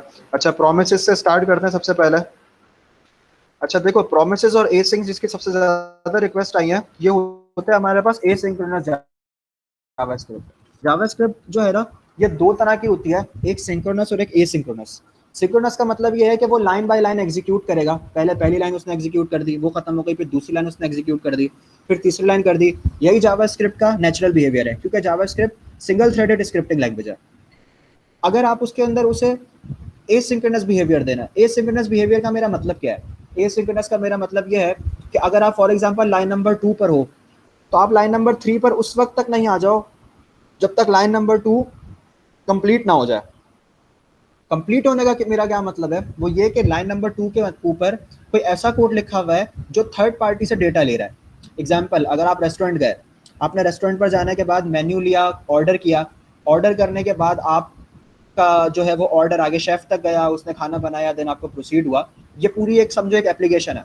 ठीक है, अब इसके अंदर जब आपने मेन्यू पर से फूड्स अपना खाना सेलेक्ट किया, खाना सेलेक्ट करने के बाद से लेकर वो खाना आपके पास आया, अब आपको वेट करना है इतने एरिया तक का, इतने टाइम फ्रेम का, तभी आप आगे प्रोसीड कर पाओगे। ठीक है, अगर आपने सिर्फ मेन्यू कार्ड पर खाना सेलेक्ट कर लिया और इसके बाद अगर आपका खाना अभी सर्व हुआ ही नहीं है और आपने पहले ही बिल पे कर दिया, ठीक है ना, तो ये थोड़ा सा जो है वो फ्लो आउट हो जाएगा। और यही फ्लो आउट होने की वजह से हमारी एप्लीकेशंस बहुत बुरी तरह से बग्स उसके अंदर आता है और खराब हो जाती हैं। तो प्रॉमिस जेसन का भी बता देंगे एंड में। अच्छा, तो प्रोमिसेस जो है हमारे पास, वो सबसे पहले हमारे पास इनिशियलाइज हुए थे। सबसे पहले तो नहीं हुए थे एक्चुअली, उससे पहले भी हमारे पास जो है वो एक चीज़ थी, कॉल बैक हेल के नाम से। खैर, प्रोमिसेस हमारे पास इनिशियलाइज हुए थे। प्रोमिसेस को यूज़ करने के लिए हमारे पास सबसे पहले हम लिखते हैं न्यू प्रोमिस, जो कि हमारे पास यहाँ पर दो चीज़ें लेता है, एक रिजॉल्व और एक रिजेक्ट। ठीक है, और रिजॉल्व और रिजेक्ट लिखने के बाद हमारे पास यहाँ पर एक कॉल बैक आता है। यही यही एक कॉल बैक होता है एक्चुअली। इस कॉल बैक के अंदर हम ये दोनों चीज़ें पास करते हैं और यहाँ पर हम चेक कर लेंगे कि अगर हमारे पास जो चीज़, अगर हमारे पास जो डेटा हमें रिक्वायर्ड है वो हमारे पास आ रहा है तो हम उसे रिजॉल्व कर देंगे। This is correct data. और अगर हमारे पास कुछ भी गड़बड़ हो जाती है, सर्वर फेल हो जाता है, जो डेटा हमें चाहिए वो डेटा हमें नहीं मिलता, या कोई सा भी मसला होता है, यूजर ने कोई गलत क्वेरी दे दी होती है, तो हम यहाँ पर रिजेक्ट कर देंगे, दिस इज रॉन्ग। ठीक है, तो यहाँ पर हम एक कंडीशन दे देंगे, इफ एवरीथिंग राइट तो रिजॉल्व हो जाए, एल्स हमारे पास क्या हो जाए, रिजेक्ट हो जाए। ठीक है, सिंगल लाइन मैंने दे दिया फिलहाल। Everything rise is not defined, जो कि बिल्कुल सही बात है इसकी। तो मैं यहाँ पर अभी सिर्फ और सिर्फ समझाने के लिए एक वेरिएबल क्रिएट कर लेता हूँ और इसको मैं इनिशियलाइज कर देता हूँ ट्रू से। और अगर आप लोगों को सिंटेक्स समझने में इशू हो रहा है तो सिंटेक्स के लिए मैं ब्रैकेट्स दे देता हूँ। ठीक है, अब हमें क्या करना है, अब हमें इस प्रॉमिस को एक वेरिएबल के अंदर स्टोर करवाना है। हमने प्रॉमिस बना लिया, अब हमें इस प्रॉमिस को एक वेरिएबल के अंदर स्टोर करवाना है। इसको मैंने नाम दे दिया फॉर एग्जांपल कॉन्स्ट माईवार के नाम से, कुछ भी नाम दे सकते हैं आप। ठीक है, अब हमें क्या करना है, अब इस वेरिएबल के अंदर इस वेरिएबल का जो रेफरेंस है वो इस प्रॉमिस पर है। तो अब हमें देखना है कि इस प्रॉमिस को, ये प्रॉमिस रिजेक्ट होगा या रिजॉल्व होगा। तो उसके लिए क्या करेंगे कि हम यहाँ पर लिखेंगे माईवार। माईवार लिखने के बाद हमारे पास अगर तो रिजॉल्व स्टेट होगी ना, तो रिजॉल्व स्टेट हमारे पास आ जाती है देन फंक्शन के अंदर। ठीक है, और अगर हमारे पास रिजेक्ट स्टेट होगी तो रिजेक्ट स्टेट हमारे पास आ जाती है कैच फंक्शन के अंदर। अब हमारे पास यहाँ पर देन आ गया, देन के अंदर हमें कॉल बैक फंक्शन लेंगे। उस कॉल बैक फंक्शन के अंदर हमारे पास फिलहाल सिर्फ एक ही चीज है, एक हम स्ट्रिंग पास करवा रहे हैं, उसको मैं कह दूंगा मैसेज।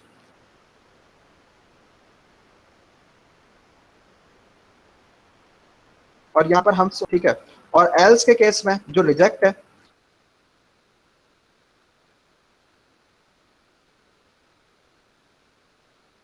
हम यहाँ पर कन्वेंशन ये है कि हम यहाँ पर एरर लिखते हैं और यहाँ पर उसे हम प्रिंट करवा देंगे। ठीक है,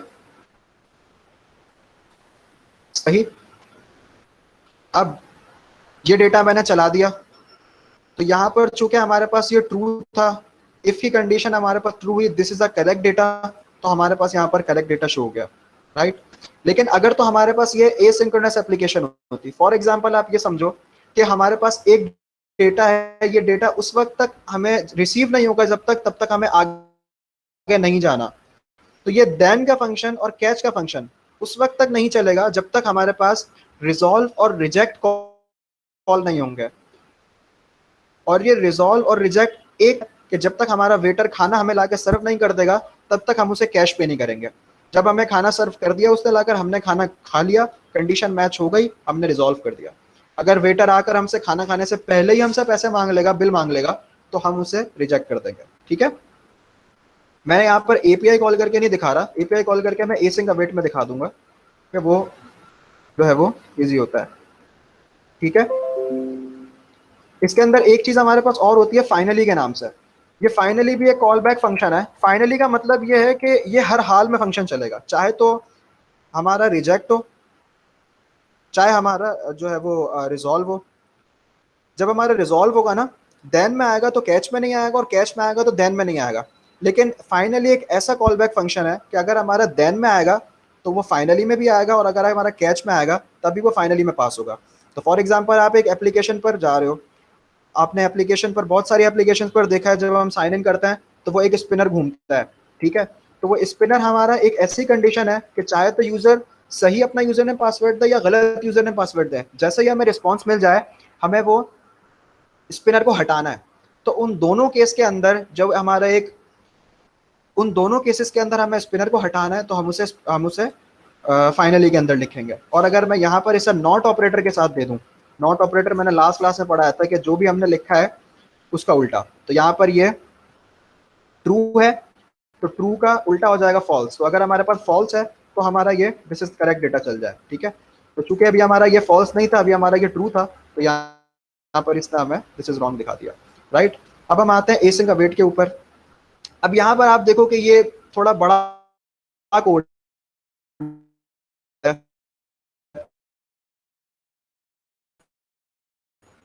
यहाँ पर आपको देन कैच, अगर फॉर एग्जांपल 2-3 कंडीशंस मैच हो जाती, इफ ऑर्डर प्लेस्ड, सही, ऑर्डर प्लेस के बाद फूड सर्व, ठीक है, देन यहाँ पर हमें एक और इफ देना है कि फूड ईटन,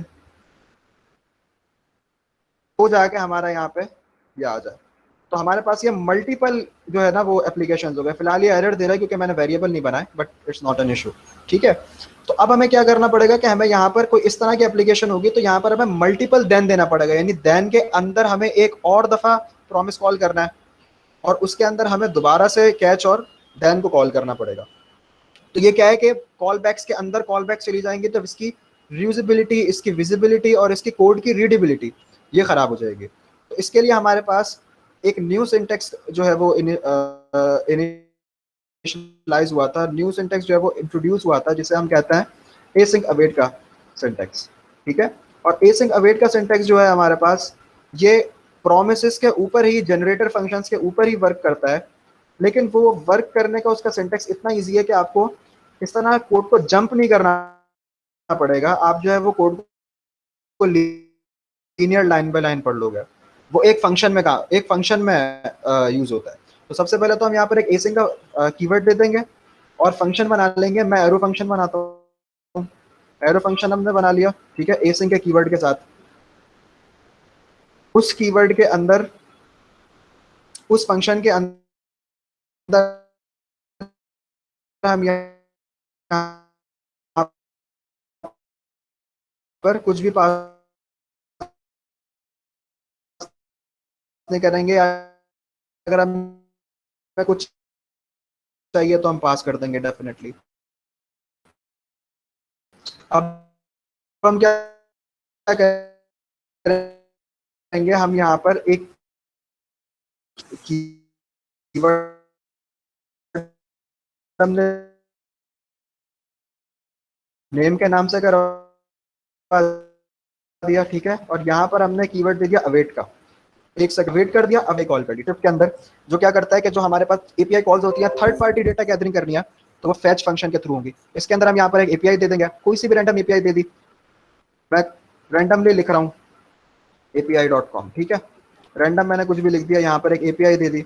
उस एपीआई को रिजॉल्व होने के बाद जब एपीआई का रिजल्ट हमारे पास आ जाएगा तभी वो हमारे पास, चूंकि हमने यहाँ पर अवेट दिया हुआ है, तभी उसका डेटा हमारे पास इस नेम वेरिएबल के अंदर आएगा और उस नेम वेरिएबल को हम यहाँ पर आकर इनिशियलाइज उस यहाँ पर, जब वो आवाज़ बहुत लैग कर रही थी तो ए सिंह का कुछ भी समझ नहीं आया, बहुत लैग करी आवाज़, अभी क्लियर होना शुरू हुई है आवाज़। अच्छा मैं दोबारा समझा देता हूँ। आवाज़ बेहतर आ रही है अब?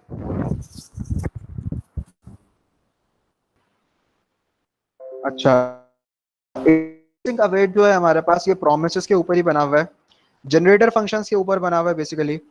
और हम क्या करते हैं, इसको यूज करने का तरीका ये है कि सबसे पहले हम एसिंक का कीवर्ड लिखेंगे, देन हम बनाते हैं एक फंक्शन। मेनली इसके अंदर एरो फंक्शंस यूज होते हैं, लेकिन आप वो फंक्शन कीवर्ड वाला भी यूज कर सकते हो। मैंने यहाँ पे एक फंक्शन बना दिया। अब फंक्शन बनाने के बाद ये कहलाएगा एक एसिंक फंक्शन। इसके अंदर हम अवेट का कीवर्ड यूज कर सकते हैं। अगर हम वैसे ही अवेट का कीवर्ड यूज कर लें और वो एसिंक फंक्शन ना हो तो वो नहीं चलेगा, ठीक है। तो अब हम क्या करेंगे, यहाँ पर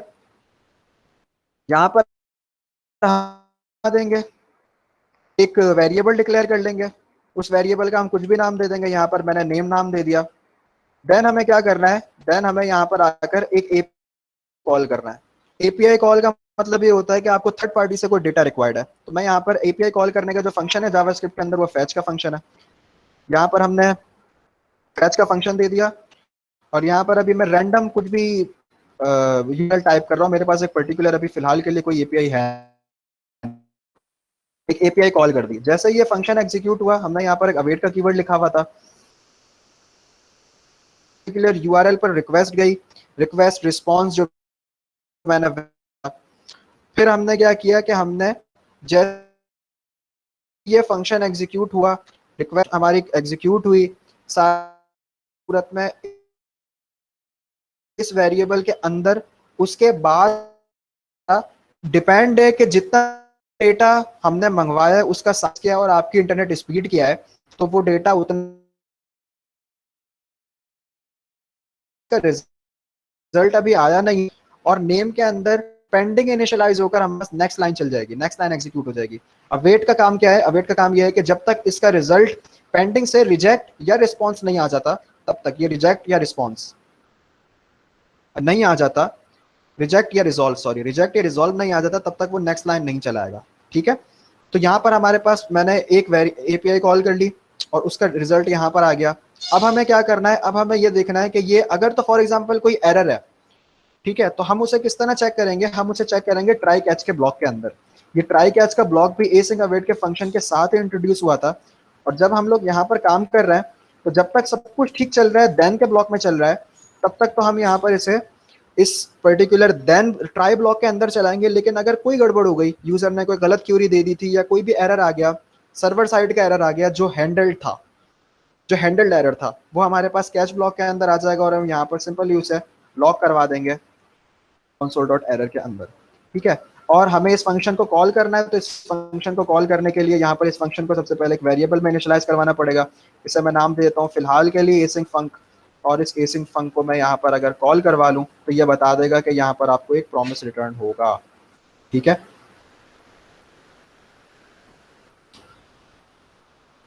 मैं एपीआई के साथ करके दिखा दूं या आप लोगों को समझ आ गया है?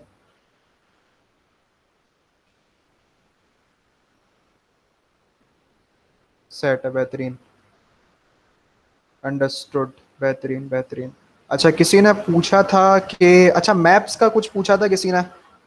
मैप्स इस तरह काम करता है कि अगर मैं एक एरे बनाऊं, उस एरे के अंदर मैं अभी के लिए फिलहाल स्ट्रिंग ऐड कर दूं,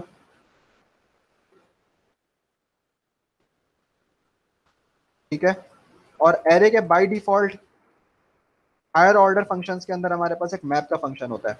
मैप का फंक्शन हमेशा रिटर्न करेगा एक नया एरे, ठीक है, और नया एरे वो क्या रिटर्न करेगा? वो रिटर्न करेगा नया एरे जो भी हम इस लॉजिक, इस ब्लॉक ऑफ कोड के अंदर लॉजिक लिखेंगे उसकी बेसिस पर। ठीक है, हमने यहाँ पर लिख दिया वैल्यू, तो सबसे पहले जब एरे हमारा आइटरेट होगा तो 1 आ जाएगा इस वैल्यू के अंदर, जब सेकंड टाइम आइटरेट होगा तो 2 आ जाएगा, थर्ड टाइम आइटरेट होगा तो 3rd आ जाएगा। तो यहाँ पर क्या है कि हम यहाँ पर अगर कुछ भी लिख दें, फॉर एग्जांपल मैं यहाँ पर लिख दूँ वैल्यू, मैं कॉन्केटिनेट कर रहा हूँ, ठीक है, स्ट्रिंग कॉन्केटिनेशन शायद फरहान ने पढ़ाई थी नेक्स्ट क्लास, पिछली क्लास में। तो अगर मैं यहाँ पर कॉन्केटिनेट कर दूँ, वो भी हमारी वैल्यू है उसको उसी के साथ, ठीक है,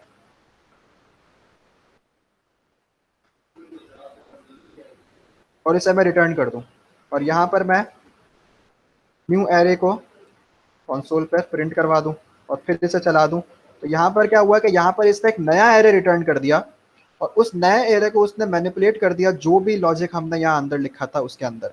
बहुत इंपॉर्टेंट फंक्शन है। जब हम एसिंग अवेट के साथ काम करते हैं, हमारे पास डेटा आता है एपीआई के साथ, तो बहुत दफ़ा ऐसा होता है कि डेटा उस फॉर्म में नहीं आता जिस फॉर्म में हमें उसे यूज़र को दिखाना है, तो हम उसे इसी तरह मैप के अंदर ही आइट्रेट करवाते हैं। हमारा कुछ यहाँ पर बिजनेस लॉजिक लिखा होता है, वो बिजनेस लॉजिक एग्जीक्यूट होने के बाद हमें एक नया एरे मिलता है, वो एरे हम यूज़र को दिखाते हैं। ठीक है, फिर किसी ने पूछा था कि जेसन और कहाँ गया वो सवाल, हाँ, जेसन फाइल क्या होती है और हम उसे क्यों क्रिएट करते हैं। अच्छा, जेसन जो है ना, ये जावास्क्रिप्ट जब नई नई आई थी तो जावास्क्रिप्ट के अंदर ही एक फॉर्मेट था। इसके बाद जेसन को एक अलग लैंग्वेज के डिक्लेरेशन मिल गई कि ये एक अलग लैंग्वेज है। जेसन का जो फॉर्मेट होता है, जेसन फाइल बना देता हूँ मैं यहाँ पर, टेस्ट डॉट जेसन के नाम से बना दिया। जेसन का जो फॉर्मेट होता है हमारे पास, वो सिंपल एक ऑब्जेक्ट होता है जिसके अंदर हम यहाँ पर कुछ की वैल्यू पेयर्स देते हैं, नेम और लेक्चर, ठीक है, यहाँ पर मैं इसको स्ट्रिंग दे देता हूँ 3। तो पहला वाला हमारा स्ट्रिंग है, दूसरा वाला हमारा ये है। तो जेसन का फ़ायदा ये है कि ये सबसे पहले तो इसकी रीडेबिलिटी बहुत अच्छी है compare to different objects, different जो हमारा टेबुलर मेथड होता था जो हम सीक्वल वगैरह में यूज़ करते थे उसके अगेंस्ट में। मतलब दोनों हर डेवलपर को अपनी प्रेफरेंस होती है कि कौन किस तरह प्रेफर करता है। सेकेंडली ये है इसके अंदर कि अगर फॉर एग्जांपल आपने एक जेसन फाइल बनाई है, इसके अंदर एक और ऑब्जेक्ट मैंने बना दिया, और इस ऑब्जेक्ट को अगर तो मैं यहाँ पर दोबारा बना दूं, और यहाँ पर पहले वाले ऑब्जेक्ट के अंदर मैंने 2 प्रॉपर्टीज दी हैं और दूसरे वाले ऑब्जेक्ट के अंदर मैं 3 प्रॉपर्टीज दे दूं, ठीक है, तो यहाँ पर हमारे पास वो इशू क्रिएट नहीं करेगा, यहाँ पर हमारे पास ये इशू क्रिएट नहीं करेगा। यप, बढ़िया। तो यानी हमारे पास इस तरह का कोई सीन नहीं है कि हमारी 2 प्रॉपर्टी के अंदर भी हमारे पास वही सेम चीज होनी चाहिए। डायनामिक है, हम कर सकते हैं जिस तरह हम वर्क करना चाहें। बाकी जेसन का फायदा ये है कि ये बहुत लाइट होता है, तो जब भी हम एपीआई के थ्रू किसी भी डेटा को रिक्वेस्ट करते हैं, चाहे हम डेटा आगे एपीआई को या डेटा को या सर्वर को क्लाइंट साइड से भेजें या वहां से रिसीव करें, तो डेटा हमारे पास जितना लाइट वेट काम करेगा उतना जल्दी वो पहुंचेगा। तो जेसन जो है वो बहुत लाइट वेट है, और वो यूज इसलिए होता है ताकि हम डेटा को एक जगह से दूसरी जगह भेज सकें, डेटा जो है वो हमारा ट्रांसफर हो सके। पाइथन में भी और जावास्क्रिप्ट में भी, जावा में भी, बाकी आई बिलीव ये सीधी जेसन ही यूज होता है। और कोई क्वेश्चन?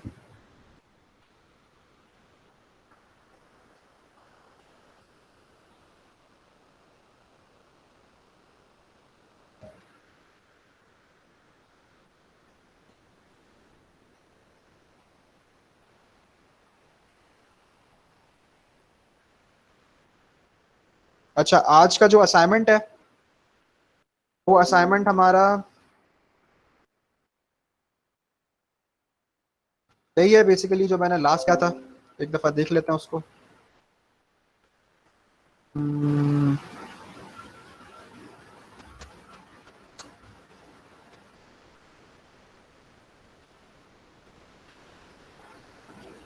आई बिलीव यही वाली फाइल थी।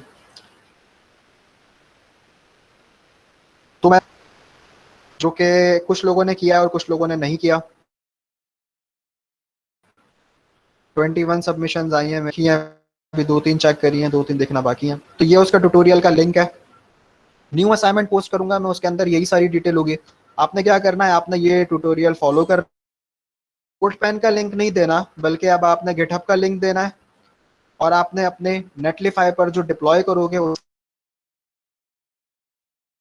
भी दूंगा। 2 असाइनमेंट से आपको करना है, क्योंकि ये इतना बड़ा नहीं है कि आपको देर लग जाए। मुश्किल से ये 2.5 घंटे 3 घंटे की एक अगर आप बैठोगे तो हो जाएगा, कॉज आई बिलीव ये 1 घंटे की वीडियो है और इतनी मुश्किल भी नहीं है, ठीक है। तो ये आपका असाइनमेंट है, आपको 2 ट्यूटोरियल्स फॉलो करना है, उसका कोड आपको गिटहब पे पुश करना है अलग अलग रिपोजिटरी बनाकर, और उसे आपको अलग अलग जो है वो नेटलिफाई पर डिप्लॉय करना है, ठीक है। अशद पूछो। नहीं यार, आप कुछ भी बना सकते हो। शहीद अहमद, आप कुछ भी बना सकते हो। ट्यूटोरियल देने का मकसद क्या जी सर? ये हमें पिछले बोलो। असाइनमेंट में मिल गया था, मतलब जो वेडनेसडे को हमारी क्लास हुई थी उसमें सर ने ये हमें दिया था as an extra add on कि आपको ये करना है। सो मैंने ट्राई की थी बूटस्ट्रैप लगा के। हाँ मुझे पता है, मैंने ही आपको रिप्लाई किया था। और जिन लोगों ने कर लिया है उनका वेल एंड गुड है, उनको मैं एक और बोनस असाइनमेंट दूंगा, तो वो बिल्कुल बोनस असाइनमेंट करें। और जिन्होंने नहीं किया अच्छा, आप मुझे क्लेरिफाई कर दें कि सिर्फ बुक लिस्ट ही बनाना है या फिर हम कुछ भी मतलब ई कॉमर्स से रिलेटेड कुछ भी बना सकते हैं? मैंडेटरी है, उनको ये करना होगा। सही।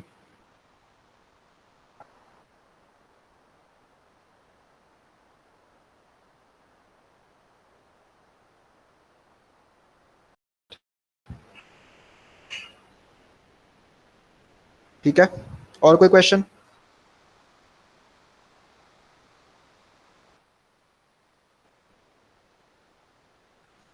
असाइनमेंट का न्यू फॉर्म आ जाएगा, इसी तरह से फीडबैक फॉर्म भी आ जाएगा। आज हमारे पास फरहान नहीं है, तो इंस्ट्रक्टर एक ही होगा फीडबैक फॉर्म के अंदर। फीडबैक